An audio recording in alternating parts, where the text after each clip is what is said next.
مرحبا، كيفكم؟ إن شاء الله تكونوا بخير. اليوم وصفتنا هتكون المتومة. طبعا إحنا هنعملها زي المطاعم وأحسن كمان، وبطريقة سريعة وسهلة، وعن جد طعمها ولا أذكى من هيك. وتعالوا نشوف الطريقة، وقبل ما نبلش لا تنسي تحطي لي اللايك، ويلا نشوف كيف هنعمل المتومة. عندي هنا كسرولة حطيت فيها 4 معالق كبار من النشا، وضفت هنا كمان كاستين كبار من المية، ولازم يكون على البارد حتى ما يتكتل معنا. هنقلب ونحرك كويس لحتى يدوب النشا بالمية، وبعد هيك هنحطها على نار متوسطة مع التحريك المستمر لحتى يتجانس معنا النشا بالمية وما يتكتل. هيك تقريبا جهز معنا. هنطفي على النار ونشيله لحتى يبرد تماما، ونشتغل فيه وهو بارد وجامد مثل هذا الشكل بيطلع معنا، ونخليه يبرد تماما. هيك هنحضر بقية المواد.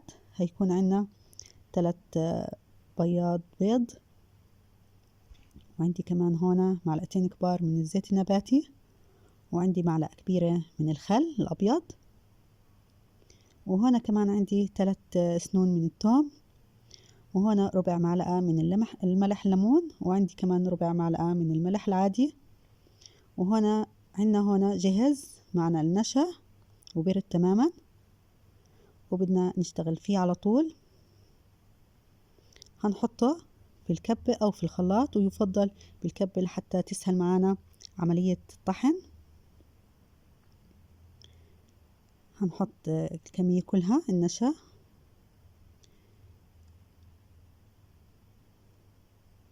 وهنحط بقية المواد اللي ذكرناها. هنحط بياض البيض، وهنحط كمان الخل والزيت والتومة والملح الليمون والملح العادي، كله مع بعض عادي، كله بنفس الوقت.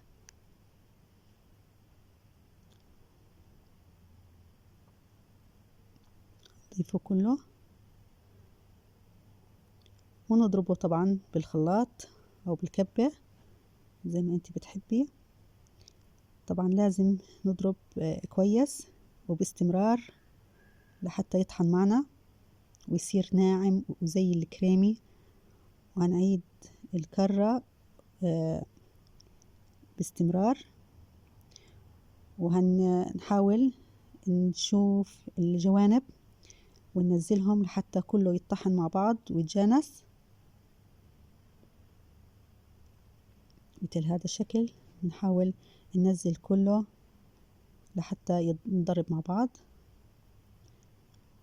لازم نطحنه كويس، بيطلع معنا هذا الشكل كريمي.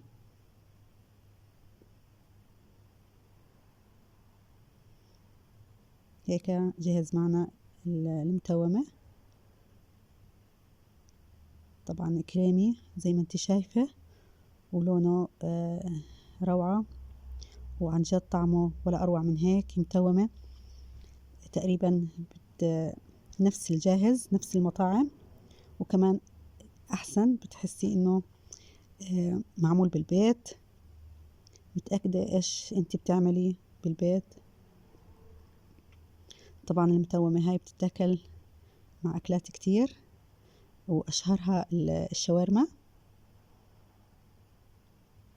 إن شاء الله تعجبكم الطريقة والوصفة، وإذا عجبك الفيديو لا تبخلي علي باللايك والاشتراك بالقناة إذا أنت لسه ما اشتركتي عندي. وشكرا لكم على المتابعة، وإن شاء الله صحتين وعافية، وإلى اللقاء إن شاء الله.